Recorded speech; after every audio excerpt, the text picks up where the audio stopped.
তুমি নির্বাচন দিও না আল্লাহ, আল্লাহ শীতের দিকে আল্লাহ। ডক্টর ইউনূস সাহেবের জীবদ্দশা এই বাংলার জমিনে নির্বাচন দিও না।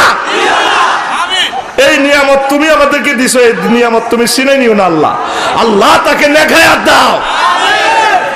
তোরা তো নির্বাচন করস, নির্বাচন এখন না জায়েজ, দরকারই নেই।